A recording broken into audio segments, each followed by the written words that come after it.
ജീവിതത്തിൽ ശത്രുക്കളുണ്ടാകുന്നത് അസാധാരണമല്ല. പക്ഷേ ആ ശത്രുക്കളെ നമ്മൾ എങ്ങനെ നേരിടുന്നു എന്നതാണ് വിജയവും പരാജയവും തീരുമാനിക്കുന്നത്. ചരിത്രത്തിൽ ഒരാൾ തന്റെ ബുദ്ധിയാൽ മാത്രം ഒരു വലിയ സാമ്രാജ്യം സൃഷ്ടിച്ചു. അവൻ രാജാവല്ല, സൈനികനുമല്ല, പക്ഷേ അവന്റെ തന്ത്രം രാജാക്കന്മാരെ പോലും ഭയപ്പെടുത്തിയത്. അവനാണ് ചാണക്യൻ. ഒരു കാലത്ത് ഒരു രാജകീയ സഭയിൽ ചാണക്യനെത്തിയപ്പോൾ അവിടെയുണ്ടായിരുന്ന രാജാവ് അവനെ എല്ലാവരുടെയും മുന്നിൽ അപമാനിച്ചു.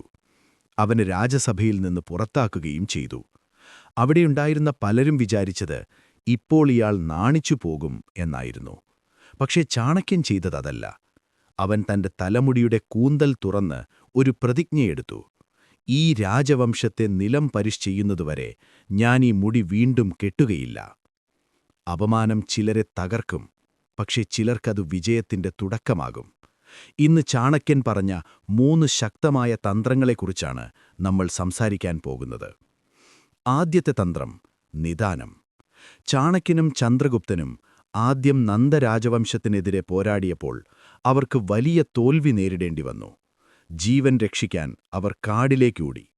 ഒരു ദിവസം അവർ ഒരു ഗ്രാമത്തിലെ ചെറിയ കുടിലിലെത്തിയപ്പോൾ അവിടെ ഒരു അമ്മമ്മ തന്റെ കൊച്ചുമകനെ കഞ്ഞി കൊടുക്കുകയായിരുന്നു. വിശപ്പിൽ ആ കുട്ടി കഞ്ഞിയുടെ നടുവിൽ കൈവച്ചു. ഉടൻ അവൻ വിളിച്ചു, "കൈ കത്തുന്നോ?" അപ്പോൾ ആ അമ്മമ്മ പറഞ്ഞു, "മകനെ, ചൂടുള്ള കഞ്ഞി നേരെ നടുവിൽ നിന്ന് കഴിക്കരുത്. ആദ്യം വക്കിൽ നിന്ന് തുടങ്ങണം, ശേഷം പതുക്കെ നടുവിലേക്ക് വരണം." ഈ വാക്കുകൾ ചാണക്യന്റെ മനസ്സിൽ ഒരു വലിയ തിരിച്ചറിവുണ്ടാക്കി. ശക്തമായ ശത്രുവിനെ നേരിട്ടാക്രമിക്കേണ്ടതില്ല.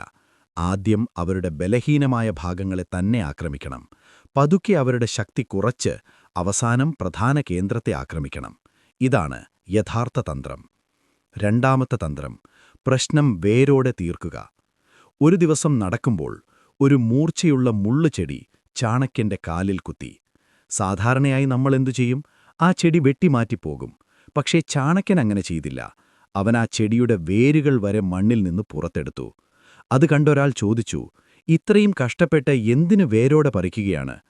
ചാണക്യൻ പറഞ്ഞു, "ഞാനിത് വെറുതെ വെട്ടിയാൽ മഴ പെയ്താൽ ഇത് വീണ്ടും വളരും, പിന്നെ വീണ്ടും ആരെയെങ്കിലും കുത്തും. അതിനാൽ പ്രശ്നമുണ്ടാക്കുന്ന കാര്യം വേരോടെ തന്നെ നീക്കം ചെയ്യണം, അല്ലെങ്കിൽ അത് വീണ്ടും വീണ്ടും തിരിച്ചുവരും." മൂന്നാമത്തെ തന്ത്രം രഹസ്യം സൂക്ഷിക്കുക. ചാണക്യന്റെ നിധിയിൽ ഒരു പ്രധാന ഉപദേശമുണ്ട്: നിന്റെ പദ്ധതികൾ എല്ലാരോടും പറയരുത്. നമ്മിൽ പലരും ചെയ്യുന്ന വലിയ തെറ്റാണിത്. നമ്മൾ എന്ത് ചെയ്യാൻ പോകുന്നു എന്ന് മുൻകൂട്ടി എല്ലാവരോടും പറഞ്ഞുകളയും. പക്ഷെ ചാണക്യൻ പറയുന്നത് വേറെയാണ്. നിങ്ങളുടെ പദ്ധതികൾ നിങ്ങളുടെ മനസ്സിനുള്ളിൽ തന്നെ ഇരിക്കണം. നിങ്ങൾ ശാന്തമായിരിക്കാം, പക്ഷേ നിങ്ങളുടെ പ്രവർത്തനങ്ങൾ തന്നെ സംസാരിക്കണം. ശത്രുവിന് നിങ്ങളുടെ അടുത്ത നീക്കം അറിയുന്നതിനു മുൻപ് നിങ്ങൾ ലക്ഷ്യം നേടിയിരിക്കണം.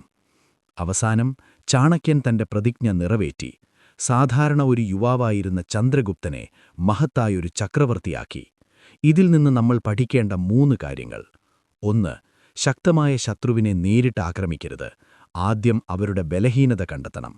2. ഒരു പ്രശ്നം കൈകാര്യം ചെയ്താൽ അത് പൂർണ്ണമായി തീർക്കണം. 3. നിങ്ങളുടെ പദ്ധതികൾ എല്ലാരോടും പറയരുത്. ജീവിതത്തിൽ ശത്രുക്കൾ ഉണ്ടാകാം, പക്ഷേ ശരിയായ തന്ത്രമുപയോഗിച്ചാൽ നിങ്ങൾക്കവരെ ജയിക്കാൻ കഴിയും. ഈ വീഡിയോ നിങ്ങൾക്കിഷ്ടമായെങ്കിൽ കമന്റിൽ നിങ്ങളുടെ അഭിപ്രായം അറിയിക്കൂ. ഇത്തരത്തിലുള്ള കൂടുതൽ ജീവിതപാഠങ്ങൾക്കായി ഈ ചാനലിനെ പിന്തുടരാൻ മറക്കരുത്. നന്ദി.